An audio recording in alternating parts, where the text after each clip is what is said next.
Este podcast é da responsabilidade da Fundação GDA.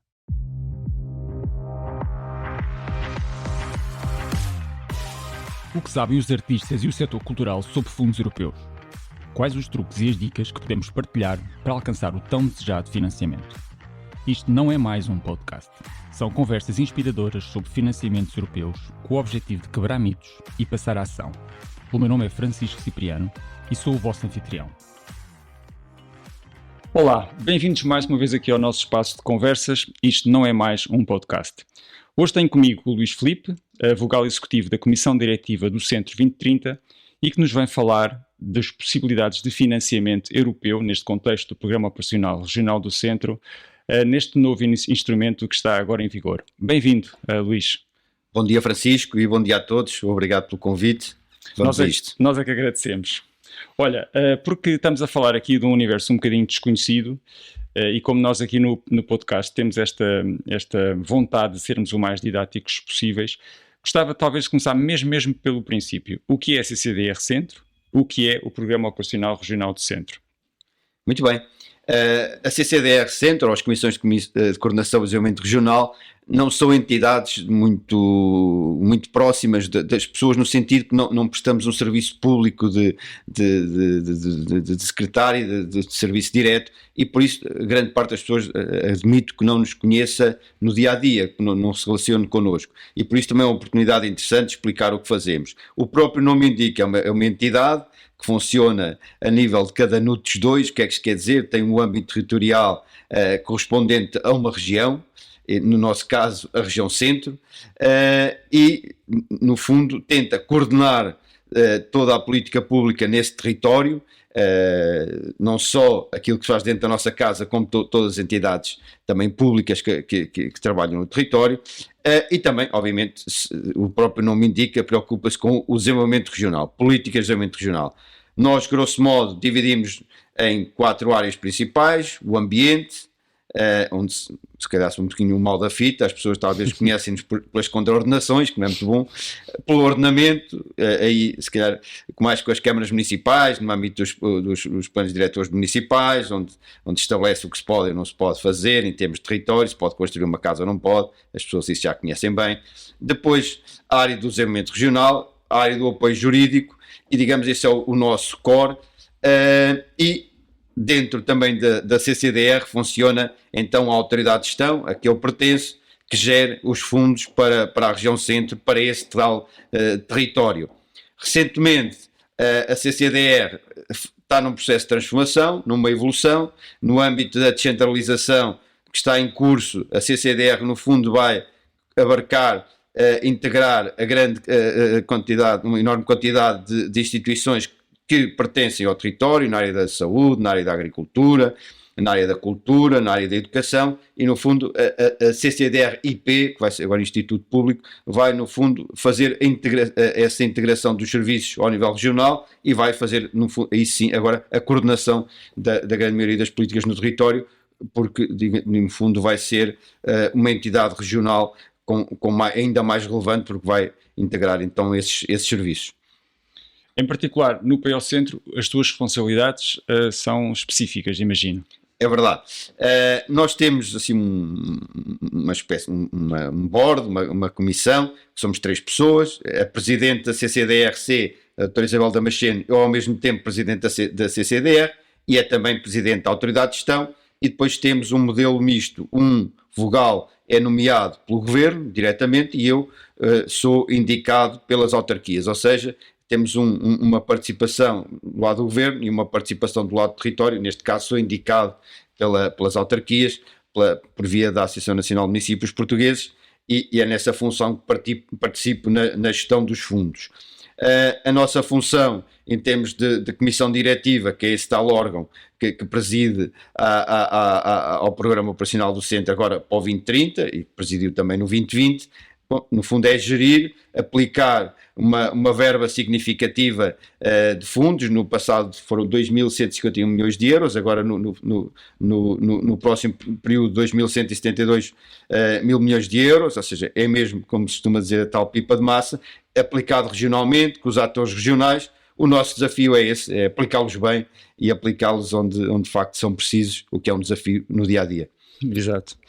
Muito bem. Olha, como sabes, aqui no nosso podcast, entre aspas, o nosso negócio é cultura, criatividade, financiamentos europeus nessa área. E era justamente para aí que eu queria ir na nossa conversa. Mas antes de falar em futuro, e o futuro já não é bem futuro, é presente, não é? Porque o programa já está ativo. Eu gostava de voltar um bocadinho atrás e lembrar que até ao quadro comunitário de apoio 2000-2006, isto é, até ao QCA 3, nós tínhamos um programa temático para a cultura. A partir de 2007 a 2013, portanto, durante o período do quadro de referência estratégico nacional, o CREN, este programa desapareceu. Não temos mais programa temático para a cultura, mas isso não significa que a cultura não tenha alguma margem de trabalho nestes programas. E era justamente isso que eu queria hoje colocar em evidência. No Portugal 2020 e em particular no Programa Operacional Regional do Centro, houve experiências. Falo, por exemplo, da inclusão ativa. Isto agora é um bocadinho técnico, mas não há como, não é? Prioridade de investimento 9.1. O Cultura para Todos talvez fosse assim a coisa que mais conhecemos. A programação cultural em rede na prioridade de investimento 6.3. Queres-me falar um bocadinho destas duas experiências antes de entrarmos propriamente naquilo que vem aí? Muito bem. O QCA3, e o Francisco penso até acompanhou nessa altura também, e por isso é um desafio estar a falar com uma pessoa que tem um conhecimento muito grande em termos de fundos e da sua utilização e da sua operacionalização, mas tinha uma arquitetura muito interessante e até um bocadinho precursora naquilo que foi a evolução da política pública. No fundo tinha aquilo que nós designamos como políticas horizontais, ou seja, aplicadas no território, integrava também aquilo que nós designamos, assim mais facilmente para perceber, as políticas verticais, ou seja, as setoriais. Cada um dos ministérios tem a sua política, assim que nós dizemos as políticas verticais, as setoriais, e nós em termos de territórios, as horizontais. E o mesmo programa cruzava as duas lógicas. Então tínhamos um eixo dedicado aos municípios, a uma escala muito local, um eixo dedicado a umas células AIBTs, Ações Integradas de Base Territorial, que foram muito famosas na altura, onde tínhamos a Serra da Estrela, o COA, o Pinhal Interior, de facto, e depois tínhamos um eixo 3 dedicado às ações desconcentradas da intervenção central, onde também tínhamos uma medida desconcentrada da cultura. Então tínhamos no QCA 3, além do Programa Operacional da Cultura, tínhamos uma medida desconcentrada da cultura e uma medida de cultura só para os municípios. Então foi um ensaio daquilo que depois se veio a acontecer no CREN mais à frente, que foi a integração total nos POs. E foi muito interessante, foi uma grande aprendizagem, porque já na altura tínhamos beneficiários municípios, beneficiários do setor, a Direção Regional de Cultura do Centro, ou na altura não, mas agora da DGPC, e temos aí de facto um caso curioso que ainda aos dias de hoje faz história e já lá vai um tempo, foi o financiamento do Museu do COA. A região centro, qual Afonso Henriques, mas ao contrário, foi em direção ao norte e governava também parte dos territórios do norte, e então a região ainda hoje se lembra que nós financiámos com 10 milhões de euros o Museu do COA, o Programa Operacional da Cultura, a infraestrutura, o Programa Operacional da Cultura, o recheio, e está lá a obra, que se vê, um enorme museu fantástico, na região norte, financiada com os dinheiros com os recursos da região centro, e sim, hoje é tema de conversa. os nossos territórios dizem, vocês utilizaram recursos na região norte, porque era a ação integrada do COA, que ia mais a norte, até Mogadouro, e então, digamos, é um dos nossos financiamentos mais icónicos, porque foi feito, engraçado, na Zona Norte e em parceria com o PO da Cultura. Por isso temos um longo histórico e um trabalho em conjunto já que vai de muitos anos. Muito bem. Depois, ok. No CREN, sim, o Francisco está a dizer, é verdade. No CREN já não tínhamos o programa da cultura nacional, ou seja, a tal política vertical, ela, digamos, estendeu-se toda, era toda horizontal, e era, no fundo, integrada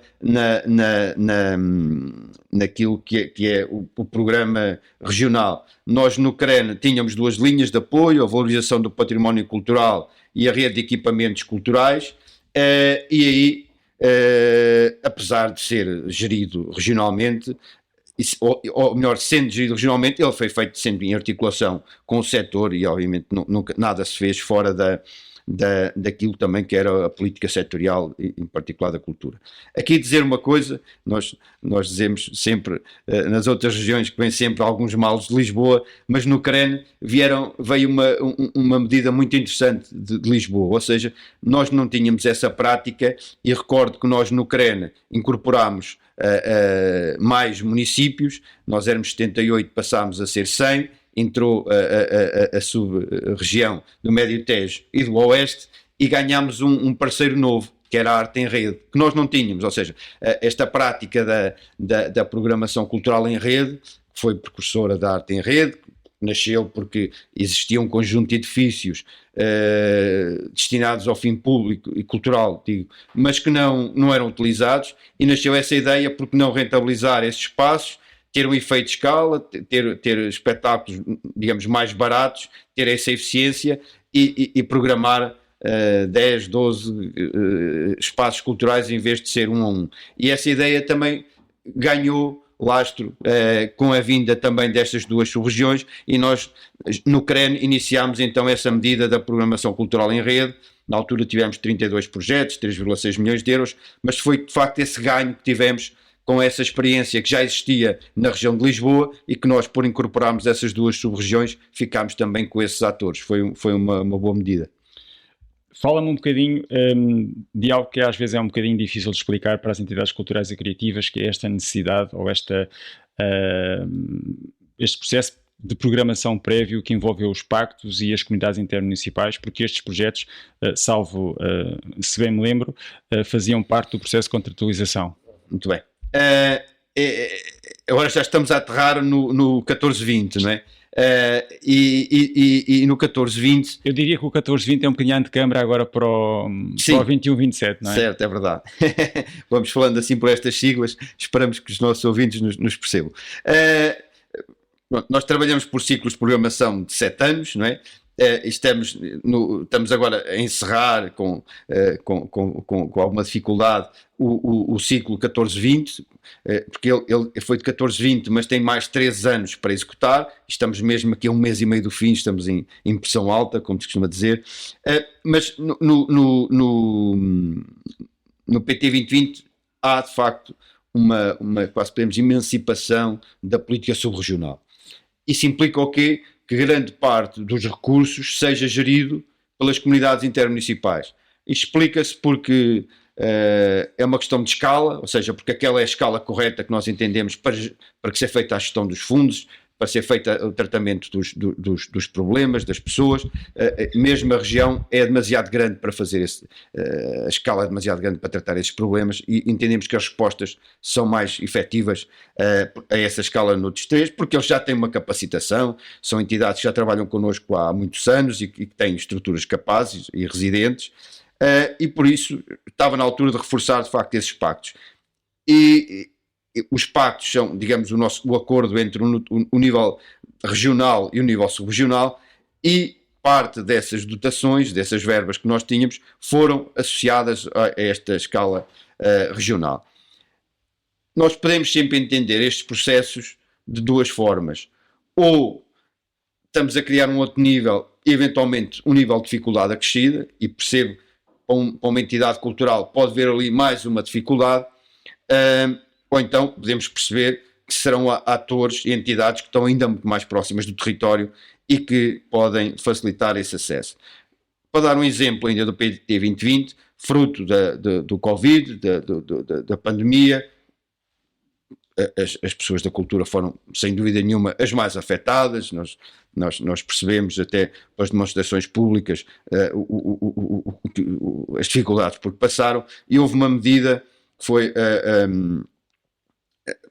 no fundo a reposição de alguns do Garantia Cultura, a reposição de alguns rendimentos das entidades culturais, e nós colocámos 5 milhões de euros nessa medida. Essa medida, sendo de um ator do GEPAC, uma entidade única nacional, mesmo sendo aplicada regionalmente, já não fazia sentido nenhum espalhá-la, entre aspas, por 8 subterritórios. Claro, é um ator único, uma medida única, gerida a nível regional.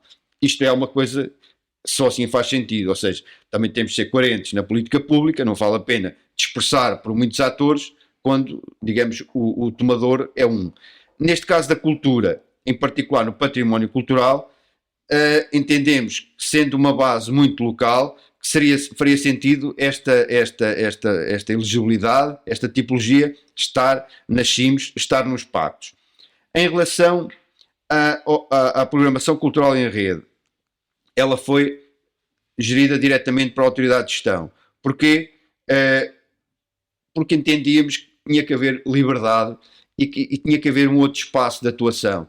E posso depois dar exemplo até de alguns projetos em que não fazia sentido reduzir essa atuação ao nível só sub-regional. Porque pode haver projetos de escala superior às sub-regiões, interação de municípios com temáticas próximas, em termos culturais, e que não faria sentido reduzir isso. Por isso foi uma medida gerida diretamente pela autoridade de gestão, assim como foi o património cultural da Unesco, nos mosteiros da Batalha, Alcobaça e do Convento de Cristo, e também da Universidade de Coimbra. Ou seja, as CIMs colaboraram, trabalharam connosco apenas na vertente do património cultural, ou seja, a infraestrutura, o edificado existente, mas não na questão da programação. Ou seja, não sentimos que tenha sido uma dificuldade, nem sentimos que isso tenha sido algo que tivesse, digamos, dificultado o acesso às entidades culturais. No que diz respeito à programação cultural em rede, sem dúvida a nossa ação mais visível, nós tivemos, e aqui são números difíceis de igualar, uma dotação de 25 milhões de euros para a programação cultural em rede. Estamos a falar de uma dotação muito reforçada. Nós tínhamos uma dotação inicial de 6 milhões de euros, depois reforçámos com mais 19 para, no fundo, dar uma resposta àquilo que foi a fragilidade do setor em função da pandemia, e importava, no fundo, dar aqui um boost, não é? Como se diz agora, um estímulo a estas entidades. Eles candidataram-se não diretamente, mas maioritariamente por via dos municípios, e depois, digamos, tivemos este grande financiamento. Neste momento temos uma execução de 80 e poucos % nesta área. Foi de facto aqui uma medida com um grande alcance em termos de financiamento e de acesso. Na questão da cultura para todos, nós, como de facto apostámos as nossas fichas na programação cultural em rede, não colocámos recursos nesta medida, mas podemos tratá-la agora mais à frente quando falarmos do 2030. Não sei se, mas acho que faz sentido dar aqui alguns exemplos de projetos que apoiámos na programação cultural em rede, não porque são os melhores, não fizemos não temos nenhum prémio, mas porque é algo que vale a pena. Eu também tenho aqui esta oferta para o Francisco, que é no fundo o relatório de um dos nossos projetos mais icónicos, que se chama Rede Artéria, cujo principal tomador é o Teatrão de Coimbra, e no fundo é um dos nossos projetos a par da arte em rede com o maior alcance. A temática deste projeto é território, criação artística, ciência, ou seja, aqui uma tripla de sucesso, porque o território digamos, a nossa casa-mãe, é aqui onde nós trabalhamos. A criação artística é de facto um passo em frente para o futuro, esse contributo da criatividade, e também a ciência, ou seja, a ciência ao serviço da cultura. Acho que é um tema que vale a pena pensar, o conhecimento aplicado à cultura e de forma como nós também conseguimos evoluir nesta área da cultura por via daquilo que é o nosso conhecimento. E depois uma grande mais-valia que peço ao Francisco que possa ver no fim, o que é que pedimos a esta entidade. Como tinha uma das maiores abrangências territoriais, tinha tanta experiência, digo, olha, para quem vem a seguir, façam-nos um favor, faça um capítulo de recomendações. Então, podemos ver, na parte final deste relatório, temos então umas 5, 6 páginas bem estruturadas com recomendações. Ou seja, se eu fosse agora fazer um projeto cultural, o que é que valia a pena ler e que recomendação me dariam para iniciar um projeto. Então, como é uma entidade com muita experiência e são pessoas muito relevantes, a Cláudia Pato Carvalho, a Zélia Craveiro, são pessoas, quer dizer, quem sou eu, mas reconhecidas no setor, e por isso, além do relatório que fizeram do trabalho desenvolvido, fizeram-nos também esse favor, respondendo a um desafio nosso, de pôr um capítulo de recomendações, precisamente para quem está a começar ou quem vai começar um projeto novo, ter essa capacidade também de aprender com quem fez, que às vezes nos esquecemos muito e parece que estamos sempre a começar de novo. Depois, um outro projeto que nós achamos muito engraçado, até porque é icónico, nós no centro valorizamos muito a gastronomia, com certeza outras regiões, que se chama Terras de Chanfana. A chanfana é um prato peculiar da região centro, feito com carne de cabra, e então havia ali uma guerra grande entre os municípios, quem é que era a capital, não era a capital mundial, outra era a capital universal, entre Poiares e Miranda do Corvo, e este projeto, não estou a dizer que pacificou, nem é esse o objetivo, mas no fundo foi um passo em frente e pusemos aqui um território que tinha fortes tensões a trabalhar em conjunto em torno da programação cultural em rede, em torno desta temática interessante que é a gastronomia, que é a chanfana. Depois, lembrava aqui outro território que é do Médio Tejo, que tem um projeto que se chama Volver, focado na arte urbana, na programação nos vários territórios, que é Torres Novas, Barquinho e Entroncamento. Porque é que ele é especial? Porque continuou, ou seja, o financiamento terminou, mas os municípios, ainda a semana passada me contavam, que continuam com o projeto, tentando, mesmo sem financiamento, dar continuidade a esta lógica. Extraordinário. Como? Convidando às vezes a banda do Exército, a banda que não tem custos, mas pode, fazendo essa programação, integrando outros espetáculos que fazem de forma normal, integrando neste projeto, e nós temos, por vezes, esta felicidade de ver que aquilo que defendemos e que acreditamos depois acontece, e trazia vou ver, não por ser, não consigo dizer que é melhor que os outros, mas consigo dizer que tem continuidade e continua a existir. Depois muito interessante, e que tem tudo a ver com a região centro, que é as Terras da Transumância, da Câmara de Castro Daire, Ceia, Gouveia e da Gardunha 21, uma associação, porque, digamos, foi uma questão de identidade e de cultura associada ao território, a estas lógicas da transumância, do movimento dos rebanhos e toda a identidade cultural em torno disso. Porquê é que falo disto? Porque depois desta candidatura estão-se a candidatar ao Interreg, estão a trabalhar numa rede europeia e também ficamos felizes por ver que um projeto financiado tem evolução, digamos, foi o despertar para algo maior, e esta transumância, pronto, tão evidente na região centro, em particular na zona da Serra da Estrela, teve também uma visão da cultura, ou seja, a cultura não está desligada de várias dinâmicas. Temos também a rede cultural da região de Viseu de Alanfões, muito assente nessa grande entidade que é o ACERT. Pronto, ou seja, foi neste período, estamos certos, um financiamento muito maior até do que estava previsto inicialmente, mas temos muita coisa para mostrar, muitos projetos fantásticos que se realizaram, e foi de facto uma oportunidade também para os agentes culturais do nosso território irem para o terreno, fazer os seus espetáculos, inovarem, serem criativos, e isso foi uma experiência fantástica agora do PT 2020, que está mesmo a terminar. Luís, eu agradeço-te tanto teres trazido estes exemplos, porque para mim aprender pelos exemplos que já temos no terreno é o mais fácil, e até agradeço também o documento que deixaste, que vou ler atentamente, especialmente no que diz respeito às recomendações. Eu, nestas conversas, gosto muito de evocar este tipo de projetos, porque eu acho que só se aprende vermos também quem já passou pelo processo e quem felizmente conseguiu ter sucesso, e alegra muito que estas entidades consigam fazer esta passagem já para redes europeias e que consigam alargar o seu trabalho e consigam entrar noutro tipo de processos. Por isso fico mesmo muito contente de teres trazido estes exemplos. Gostava agora de mudar a página e de falarmos um bocadinho do que vem aí, ou do que já está aí, que é o novo programa 2021-2027. O programa está aprovado, estão agora a ser lançados os primeiros avisos. O próprio programa já define condições específicas de aplicação das várias prioridades. Sinto, e tu me dirás se estou a pensar bem ou a pensar mal, que vai haver outra vez esta relação da cultura um pouco, entre aspas, ao serviço dos públicos especiais, da inclusão ativa, ao serviço do território, outra vez esta relação com entidades de base local. Queres-me falar um bocadinho dos novos objetivos que podem acolher prioridades culturais? Muito bem. Fazer aqui um disclaimer. Eu trabalho como...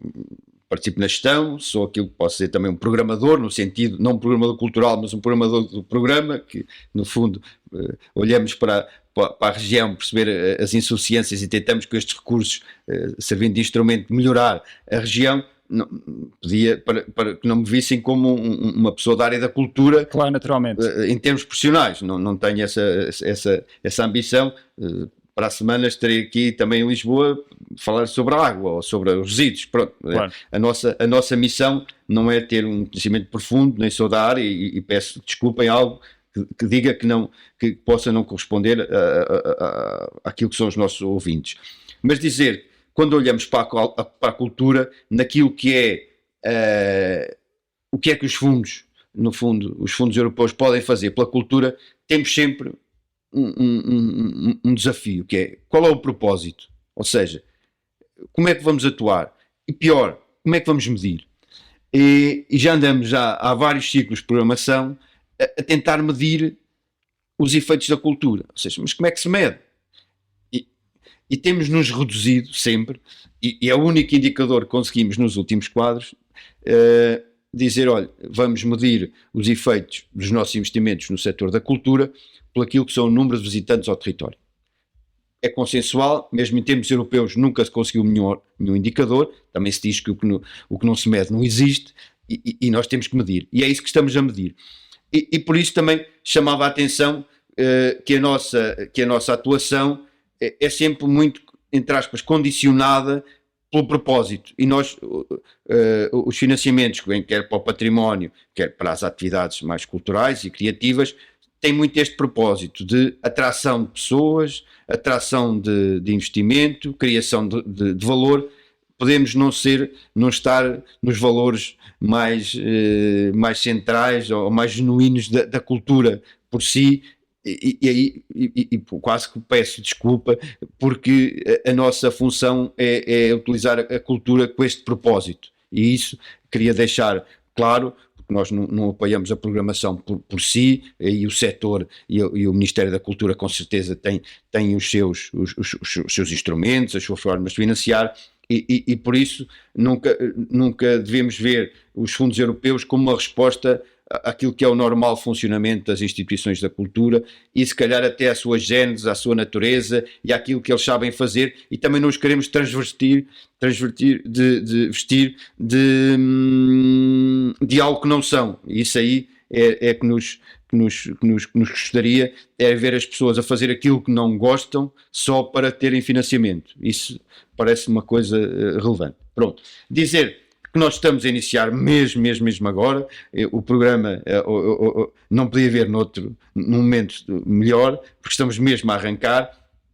Como disse, nós estamos a fechar o 2020 em condições difíceis, não é? Que todos percebem que os efeitos dos últimos tempos, o Covid, as guerras na Ucrânia, agora a guerra no Médio Oriente, tudo isso são condicionantes que atrasam as cadeias de fornecimentos, atrasam a disponibilidade de mão de obra, a disponibilidade de materiais, e estamos neste ciclo difícil, e por isso, digamos, as nossas energias estão muito ainda no fecho do 2020, mais até do que no início do 2030. Mas, estando o 2030 a arrancar e olhando para a cultura, o que é que podemos dizer? Bom, que agora, no primeiro semestre, temos um aviso para o património cultural regional numa vertente material, ou seja, olhar para o nosso património classificado de maior valor e preservá-lo.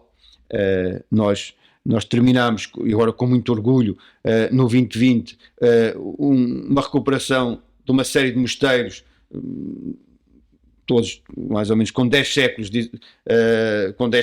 precisavam de intervenção. O Mosteiro de Santa Maria de Ceiça na Figueira da Foz, uma obra notável. Quando víamos no Facebook os 10 edifícios mais abandonados do país, estava sempre esse. Um mosteiro perfeitamente abandonado e agora está recuperado. Maceiradão, o Convento dos Anjos em Montemor, a musealização do convento do Mosteiro de Lourvão, ou seja, uma rede de mosteiros que estamos agora a terminar, as Sés, intervenções numa série de castelos. Convido também a visitar, por exemplo, o Castelo de Orém ou o Castelo de Pombal, intervenções magníficas que estão ao serviço das pessoas. E por isso damos continuidade e temos um aviso agora neste primeiro semestre para a recuperação de património, obviamente classificado. Abrimos aqui uma nova porta para o 2030. A questão das comunidades criativas, a questão da criatividade ao serviço das economias locais, das suas dinâmicas, e pensamos que isto pode ser algo que possa ser diferente do que se fez no passado. Estamos na expectativa que os nossos beneficiários respondam a estes desafios, mas no fundo não é uma linha inovadora, é uma linha de continuidade e no fundo ao serviço da recuperação do nosso património, que é fantástico e que felizmente estamos a terminar um conjunto de intervenções que a curto prazo estarão visitáveis pelos cidadãos da região centro e outros que nos queiram visitar, obviamente. Depois temos, como o Francisco também estava a dizer, por via da inclusão, aquilo que temos designado cultura para todos. É um desafio que temos lançado aos nossos agentes culturais, quando nos procuram e que nos perguntam onde é que poderemos também contribuir para uma sociedade mais justa, mais igual, mais equilibrada, e nós temos lançado esse desafio. Olha, temos também os recursos da cultura para todos, aí os públicos, já não é um público geral, é um público muito direcionado e convém que esse próprio público participe nas ações culturais, ou seja, não é um espectador, é um ator também, um coator, e por isso é algo um pouco diferente desta liberdade criativa que têm os nossos agentes culturais, mas se tiverem essa capacidade, essa vontade e essa disponibilidade, estarem também ao serviço destas comunidades mais desfavorecidas, com menos acesso, com necessidade de estímulos, e por isso temos aqui uma dotação interessante para começar, de alguns 2, 3, 4 milhões de euros, mas que vai avançar e que esperamos ainda abrir no primeiro semestre de 24. Temos também a inovação social, um dos pontos que o Francisco falou. A inovação social tem muito a ver com o empreendedorismo, inovação social, mas também a cultura pode e deve participar nestes fenómenos. Temos um dos projetos mais conhecidos, é a ópera na prisão, por exemplo, muito focado em Leiria, em que os presidiários participam e são eles os atores. Obviamente que o objetivo não é que eles se tornem cantores de ópera, mas é dar-lhes uma oportunidade, dar-lhes autoestima, permitir que eles tenham acesso a algo que nunca participaram, e isso é algo de bom. Por isso também a inovação social, se os agentes culturais entenderem, também podem participar, e esses concursos também vão estar todos abertos no primeiro semestre. Um já abriu, da inovação social, mas não é direcionado para a cultura, ou seja, a cultura pode ser uma das ferramentas também ao serviço disto. Depois temos, no âmbito daquilo que é uma Europa mais próxima dos cidadãos, aí sim, dotações geridas pelas comunidades intermunicipais. Temos projetos de valorização cultural e patrimonial de nível local, onde também pretendemos reforçar as atividades artísticas e criativas, processos de desenvolvimento local, de atração e fixação de atividade económica, muito ligada à cultura, e também colaborações com o sistema científico e tecnológico, mas são projetos de base muito local, desenvolvidos pelos municípios ou pelas comunidades intermunicipais, em que, digamos, o foco é a cultura, é o património, é a lógica, a criação artística, mas muito de base local, e trabalhado ao nível subregional. Ou seja, nós trabalharemos o património classificado, o mais relevante, em articulação com o setor, com o Ministério da Cultura, e também a cultura para todos, neste sentido da integração e das lógicas sociais, e depois, digamos, ao nível daquilo que é as comunidades intermunicipais, teremos então projetos culturais de base local, muito em torno da comunidade.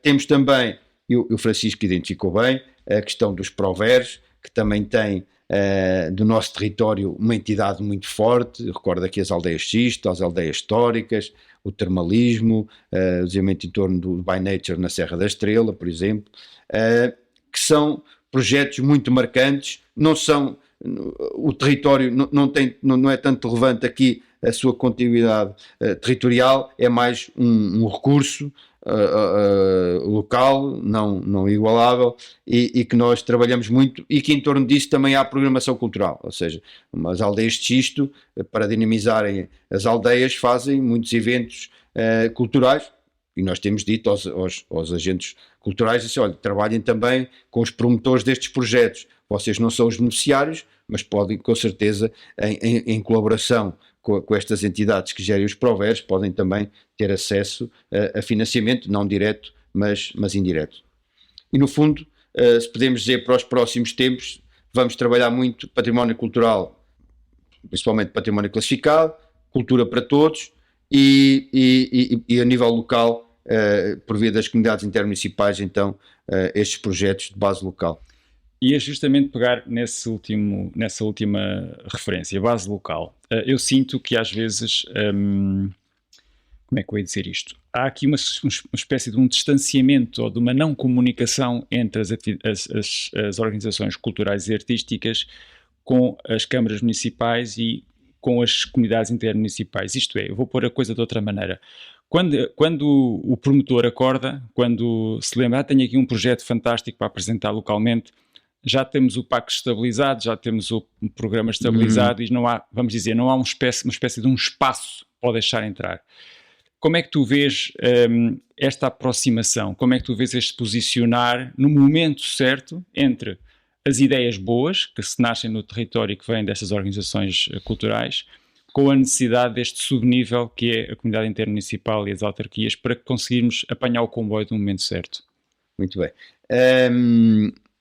Foi essa dificuldade que o Francisco está a falar, é precisamente um dos pontos onde existem mais recomendações aqui neste nosso guia manual, relatório de atividades. Ou seja, eu, como entidade cultural, como é que me devo relacionar? E aqui nós apelamos sempre ao trabalho em rede, às colaborações, às interdependências, ou seja, no fundo, que as comunidades locais trabalhem mesmo, ou seja, e admito até, peço que não levem mal, este até algum trabalho de alguma humildade por parte dos atores culturais, as entidades culturais, que procurem as entidades parceiras, que tentem 1, 2, 3, 4 vezes articular e tentar fazer projetos com o território, com as câmaras municipais, para criar esta ligação forte. Um dos projetos que falava há bocado, a Rede Cultural de Viseu de Lafões, é precisamente isso, e aqui dizer que o ACERT, até, obviamente no panorama nacional é muito referenciada, mas localmente tem uma aceitação fantástica. Isso é fruto do trabalho de muitos anos, de uma ligação forte com os municípios, de uma programação forte com os municípios, e já é quase difícil distinguir o trabalho ao nível cultural do que é o ACERT e do que são os municípios. No fundo, admito que estes já estejam num ponto mais à frente, mas nós o que apelamos é sempre que trabalhem muito com eles, falem muito com eles, tentem fazer coisas em conjunto, tentem fazer primeiro um plano e não pensar logo como é que vão fazer o financiamento, tentem desafiá-los para projetos em conjunto sem colocar a questão do financiamento à frente, porque acho que quem tem projetos, quem tem ideias, quem tem um propósito, grosso modo consegue desenvolvê-los. Não posso dizer que é tudo fácil e que todos vão conseguir, mas o futuro, e estamos mesmo conscientes disso, vai ser de muita articulação ao nível local, e as pessoas vão ter que conversar cada vez mais. Eu aqui há tempo, quando estávamos ainda no Portugal 2020 e, salvo erro, no Programa Operacional Regional do Alentejo, apercebi-me de um mecanismo, justamente no Cultura para Todos, muito interessante. Eu creio que foi a Comunidade Intermunicipal do Alto Alentejo, não tenho bem certeza, mas acho que foi, que eles fizeram um concurso público, isto é, antes de lançaram Cultura para Todos e deram espaço às organizações culturais e criativas para apresentarem as suas ideias antes de fecharem o pacto. Ou seja, em vez de selecionarem 3 ou 4 que já estavam mais ou menos cimentadas no terreno, não. Fizeram um open call, que é aliás uma designação e um procedimento que a Europa Criativa vinca muito, não é? A possibilidade de sermos o mais inclusivos possíveis, o mais abertos possíveis. Achas que faz sentido criar um espaço de open call no momento pré-pacto ou pré-ITI, Instrumento Territorial Integrado, ou achas que não faria? É uma hipótese, é uma recomendação interessante. No nosso caso, estas dotações não estão, na Cultura para Todos, não estão, digamos, dentro daquilo que vai ser a gestão das comunidades intermunicipais, ou seja, vai ser gerido diretamente pela autoridade de gestão. Mas é algo muito interessante, parece-me algo muito desafiador.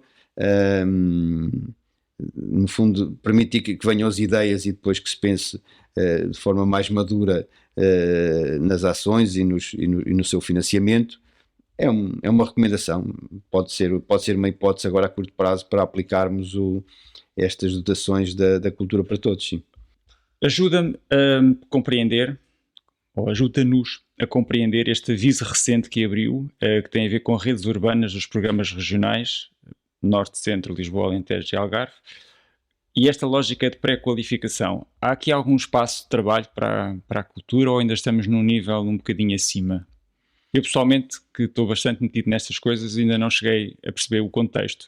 Acho que é uma pré-qualificação, mas tu dir-me-ás exatamente se vale a pena pensarmos ou explorar este aviso nesta lógica. Certo. Estas redes urbanas não são, digamos, onde está concentrado a maior dotação em termos dos programas regionais. No nosso caso, nós temos uma dotação de 25 milhões de euros postas a concurso de uma única vez, para quem entender que se deve posicionar e opor a este concurso. Não é, como dizer, o nosso objetivo é ter, no fundo, aqui as políticas do futuro, ou seja, alinhar naquilo que são as políticas de vanguarda da própria Comissão Europeia, naquilo que é a digitalização, naquilo que é a descarbonização, naquilo que é a mobilidade, naquilo que é a competitividade dos centros urbanos e desafiar os nossos municípios, os nossos atores locais a pensarem as políticas públicas para daqui do ciclo 30-40, por hipótese. Não aquilo que poderemos aplicar de forma transversal já em todo o território, mas ter aqui uma antecâmara daquilo que são as políticas do futuro, as políticas de vanguarda. E por isso estamos a desafiá-los com um efeito, basicamente com um efeito demonstrador, não com um efeito que se possa, prático no dia-a-dia, que se possa aplicar desde já, mas digamos como é que perspectivamos as nossas cidades, como é que perspectivamos os nossos centros urbanos, como é que perspectivamos a articulação urbano-rural para o futuro. E por isso estamos convencidos, e a região centro a isso nunca nos deixou ficar mal, e os seus atores, vamos ter projetos muito, muito desafiadores naquilo que vai ser a nossa capacidade de analisar. Uma das áreas que eu penso que está a ser trabalhada, já tivemos alguns contactos nesse sentido, não sei se vai materializar ou não, é precisamente a questão das cidades criativas. Nós temos na região centro algumas cidades, as Caldas da Rainha, na categoria de artesanato e artes populares, Óbidos na literatura, Covilhã no design, a Beira Baixa temos Idanha e Leiria também com as cidades criativas da música, ou seja, temos por exemplo cinco atores relevantes em torno daquilo que são, por exemplo, as cidades criativas. Pode ser, por exemplo, uma das redes que nos venham a surgir. Não sei, mas confesso que nós não somos, porque não precisamos de dinamizar esse mercado, ele é ativo por natureza, os municípios da região centro são muito ativos, mas do que nos dizem, das conversas, das interações que temos, é uma das áreas que eventualmente pode vir uma candidatura, e nós obviamente ficávamos também muito felizes que estas áreas também viessem em jogo, pois teríamos que fazer uma análise, mas ou seja, que também que a indústria, digamos, cultural e criativa também se posicionasse naquilo que são as cidades de futuro e que são os desafios de futuro das cidades. E aí, o que é que conselho darias a estas entidades que fazem parte destas cidades ou de outras? Uma aproximação com a autarquia, uma aproximação com o concurso, porque no fundo quem vai concorrer ao concurso são as próprias cidades. Sim, são os centros urbanos principais, sim. Isto é muito direcionado aos centros urbanos principais, obviamente porque entendemos e sabemos isso da política do desenvolvimento regional, é que muito do futuro da região vai passar por aquilo que for a dinâmica dos próprios centros urbanos e das próprias cidades, e por isso queremos que as nossas cidades tenham estes desafios. Obviamente, se existirem agentes culturais, os que existem neste território podem, obviamente, e devem falar também com o seu município, mas lá está, tem que ser um bocadinho um passo atrás, não é? Porque se as pessoas conversarem previamente, mesmo antes de existirem avisos, mesmo antes de existir financiamento, estes propósitos comuns quase sempre dão origem a bons projetos.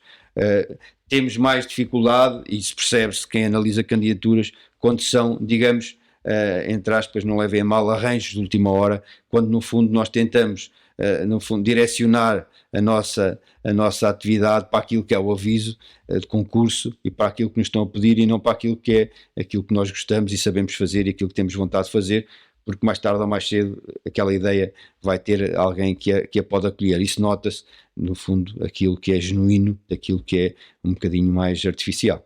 Essa relação com as entidades interessa-me, e olhando um pouco para a tua experiência, o que é que tu achas que é mais difícil?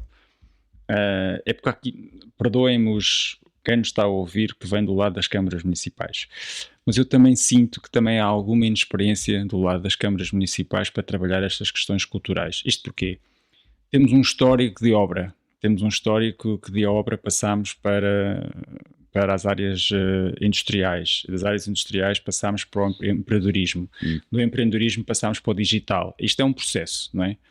E eu sinto que agora é o momento para olhar para a cultura, para o imaterial, para as cidades criativas, para o papel que a cultura tem no bem-estar de quem está nestes sítios, mas acho que somos todos inexperientes, até as próprias autarquias, ou pelo menos algumas delas, e perdoem-me se estou aqui a ofender, não é a minha intenção ofender nenhuma, obviamente, percebem o que eu estou a dizer. Por isso a pergunta, o que é que tu achas que é mais difícil, quer para as entidades culturais e criativas que estão no terreno, quer para as autarquias que forçosamente têm que fazer esta mudança de paradigma e olhar agora para estes contextos novos? Muito bem. Essa é uma pergunta muito difícil de fazer, mas também muito oportuna. De fazer, não de responder. Há uma dificuldade, existe. Existe porque a contratação pública ela foi muito pensada e desenhada para obras, para a aquisição de bens, e é difícil de fazer naquilo que é a aquisição de um serviço. Ou seja, nós temos a experiência, e se me pusessem a mim a fazer isso, ou seja, descreva aquilo num caderno de encargos, qual é o objeto de uma aquisição de serviços no âmbito da cultura. Quer dizer, não é fácil.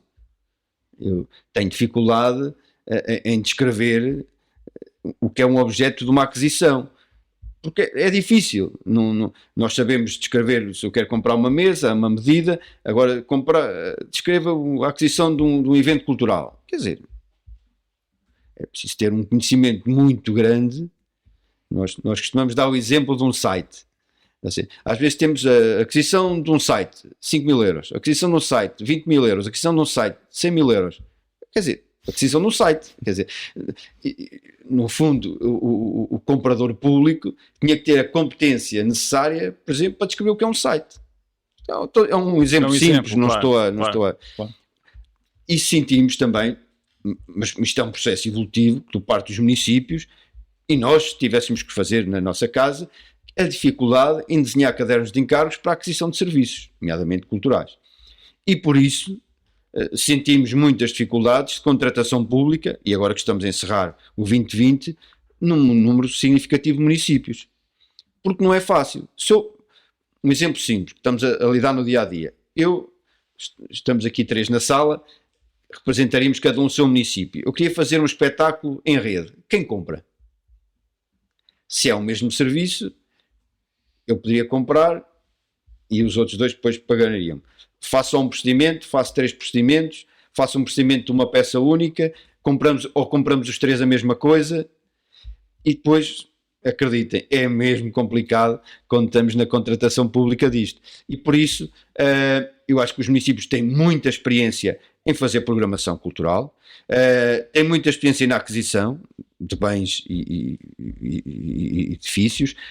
É um processo e estamos todos a aprender a fazer aquisição de serviços e o desenho de cadernos de encargos, programas de concurso para aquisição de serviços, e é mesmo uma dificuldade, e estamos a encerrar. Confesso que temos dedicado algumas das nossas horas de trabalho a tentar, no fundo, pôr no correto todos estes procedimentos, que são feitos com a melhor das boas vontades, são benignos, se assim podemos dizer, mas que são difíceis de fazer, são difíceis de pôr em prática. E aqui há aqui um dilema na cultura, naquilo que é o financiamento, e isto podemos dizer diretamente, que é ou financiamos em custos reais, e para as pessoas perceberem, custos reais são faturas e recibos, ou financiamos, como financiar a cultura, no fundo, dá um apoio para uma atividade, independentemente dos custos que essa atividade tenha, não é?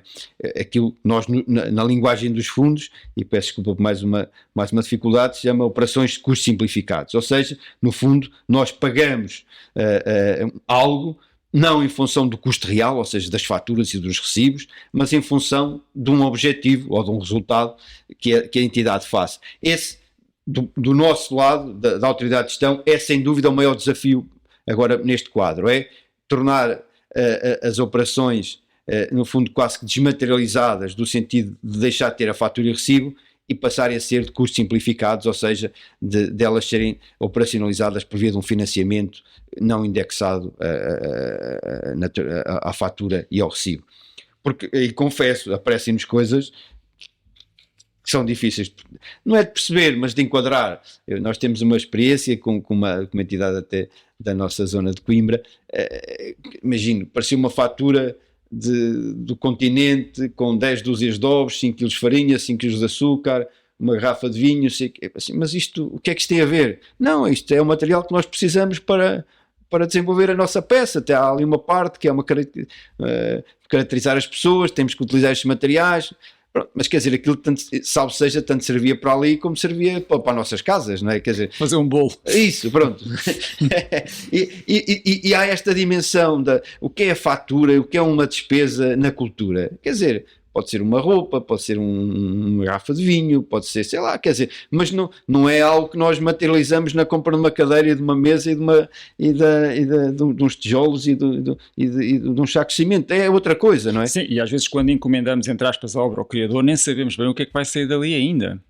E por isso, voltando atrás, quando trabalhamos em custos reais, ou seja, e são as próprias entidades da cultura que têm que apresentar as suas próprias despesas, dificulta muito mais. Por isso, e admito isso, até porque era preciso avançar rapidamente, os grandes beneficiários da programação cultural em rede, no período que está agora a encerrar, são os municípios, porque nos pareceu mais prático os municípios adquirirem os serviços às entidades culturais e por essa via elas não terem que ser elas próprias a apresentarem as suas próprias despesas, o que é manifestamente complexo, não têm muitas vezes a capacitação para o fazer. E não queríamos também, no fundo, levar essas entidades por maus caminhos, no sentido de depois não lhe podemos financiar as atividades que desenvolveram. E por isso, este dilema do financiamento da cultura, que é apoio para uma atividade independentemente dos custos, ou apoio para uma atividade com base em custos reais, ou seja, faturas e recibos, é um caminho difícil, funciona com entidades capacitadas, que tenham recursos humanos afetos a estas funções. Para quem trabalha de uma forma mais voluntarista, podemos dizer assim, menos profissional, no sentido de não terem pessoas afetas só a esta função, fica difícil, há que dizê-lo, e por isso é um setor especial, dá muitas, entre aspas, muitas dores de cabeça aos meus colegas que estão a ver os pedidos de pagamento e que estão a analisar as candidaturas, porque de facto é um setor que nós precisamos mudar a forma como olhamos neste sentido o financiamento e passar mais para operações que se fora dos tais custos reais, com base num financiamento da atividade, porque de facto cada um tem a sua missão e a missão dos nossos atores culturais e criativos com certeza não é terem uma excelente organização administrativa nesse sentido, mas sim de fazer o que sabem fazer bem. No Europa Criativa, só uma referência, já estamos muito nesta lógica dos custos simplificados. Neste momento, em função daquilo que temos que apresentar à Comissão Europeia, já se está a fazer deliverables, entregáveis, ou seja, a prova que eu faço é daquilo que eu fiz através de fotografias, de um relatório, de um vídeo. Não há necessidade, de facto, de apresentar as faturas, não quer dizer que elas não existam, não é necessário apresentar. São claro coisas muito diferentes. Claro que sim. Olha, e nesta aproximação aos municípios, que eu acho que é central, sobretudo nos territórios de baixa densidade, porque é que eu digo isto? Porque é difícil em Lisboa, não é? Estamos a falar de áreas metropolitanas de Lisboa e do Porto, a concorrência é muito grande, nós não encontramos o Sr. Presidente Carlos Moedas a tomar café, evidente. Mas se calhar em Torre de Moncorvo encontramos, não é? Portanto conseguimos fazer este trabalho mais próximo. Que conselhos é que davas às organizações culturais que se queiram expor e entrar nestes processos de programação que estamos agora a começar? Muito bem. Um primeiro passo, acho que este até que estamos aqui a dar, é refletir um pouco sobre o setor, as suas dificuldades, a forma que tem e a dificuldade também no acesso aos financiamentos e depois perceber, ou seja, este identificar que estamos aqui a fazer é bom, porque as pessoas sabem de antemão e é bom que se preparem. E o Francisco tem esta facilidade, que já trabalham neste meio, olha para um programa, para o texto de um programa como algo amigável, o que não é. E desafio qualquer pessoa a abrir um programa, não é a coisa mais simpática, a literatura mais simpática que temos para ver, mas é preciso, e é preciso saber as tais linhas de financiamento, não é, que existem, e um ator cultural deve também ter essa capacidade de entender um programa, perceber quais são as linhas que existem em termos de financiamento e desafiar localmente os atores. Eu foco sempre neste livro porque ele tem muito nestas recomendações, que elas estão muito focadas precisamente para isso, na ligação a uma lógica local, numa articulação, num desafio, num propor de atividades, desonorar um bocadinho a carga financeira ou orçamental e colocá-la mais naquilo que é a programação, numa articulação. É muito precisamente essa dificuldade que o Francisco aponta, de que é preciso vencer aqui uma barreira entre aquilo que é as atividades e os atores culturais e os municípios. Admito, não é? Agora, porque no fundo cada um tem o seu objetivo, cada um tem a sua dinâmica, as suas ambições, mas acredito mesmo, e tudo faremos e tudo fazemos nos fundos para que essa articulação é sempre uma condicionante, e isso vê-se em todos os avisos, é que eles têm que ser em rede, têm que ser em colaboração, tem que ser articulação, ou seja, nós reforçamos sempre isso e forçamos também que essa ligação exista, mas quer dizer, a nossa recomendação é, no fundo, importa ter um projeto, importa saber o que gostaríamos de fazer, apresentar esses projetos, desafiar as entidades e, no fundo, falar, é isso, conversar, encontrar as pessoas no café, dizer que temos esta ideia, temos este projeto e se fôssemos apresentá-la. Vamos a isso, nem todos são vencedores, mas eu acho que se as pessoas conversarem, fazem coisas fantásticas. Eu imagino que as comunidades intermunicipais também estão disponíveis para receber pessoas e para conversar com pessoas e para acolher e para passar estas mensagens, não é? Claro que sim. Tal como a CCDR também está, certamente. Não, e em muitos casos, as próprias comunidades intermunicipais são eles, em alguns casos, são eles próprios os promotores dos próprios projetos.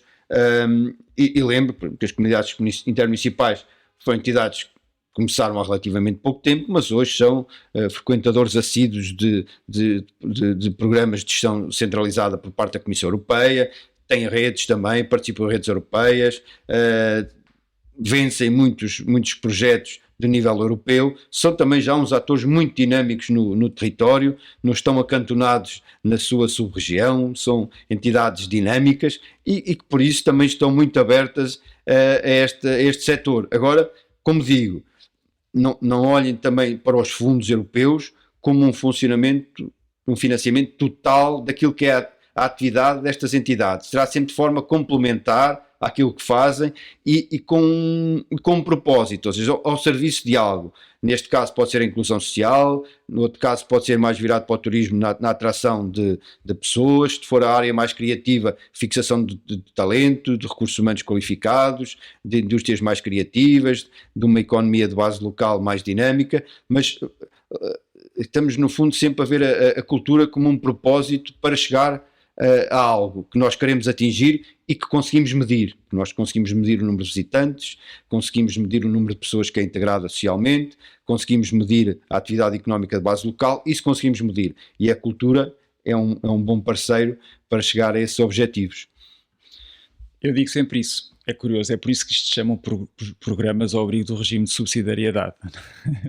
Caso contrário, seriam outra coisa. E também quero encará-los muito em complementaridade com outras coisas que existem, não só os apoios portugueses, DG Artes e afins, claro, mas também depois o passo acima, que é os grandes instrumentos da cultura, como a Europa Criativa, como é o Horizonte Europa, em alguma medida.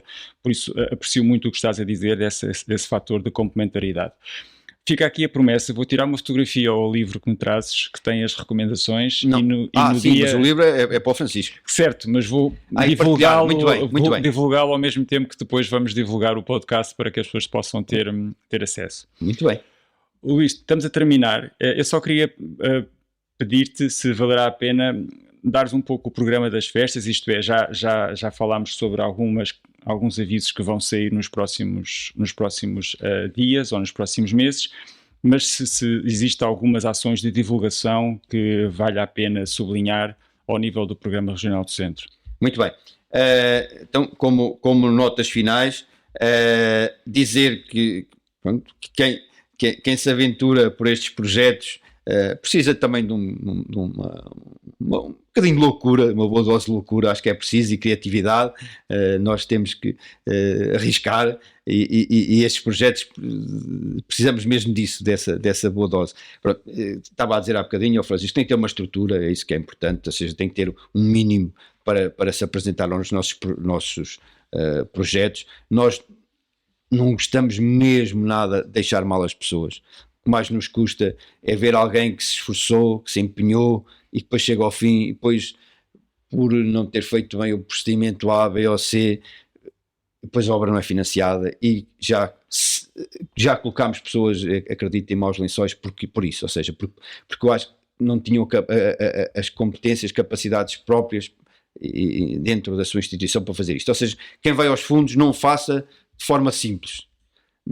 Não pensem nos fundos como um dinheiro ou um recurso que vem sem ónus. Eu acho que isto é que é a pedra de toque para quem pode vir a trabalhar connosco. É mesmo exigente porque tem um ónus administrativo, regulamentar, e é preciso ter consciência dele. Se tivermos consciência dele, tudo corre bem.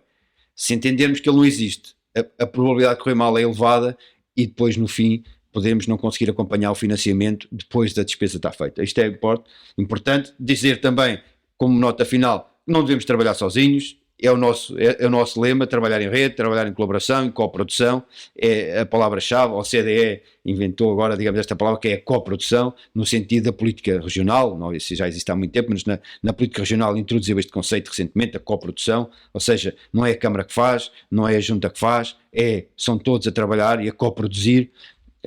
Eu vejo alguns municípios, no fundo, olhar para o seu futuro e a perguntar à sua comunidade o que é que gostaria que fosse, e não pensar por si, e por isso esta coprodução vem mesmo para ficar, e por isso dizia, então, sejam criativos, tenham estruturas fortes que aguentem, e boas parcerias que aguentem projetos, e trabalhem pronto em rede, e com uma forte ligação local.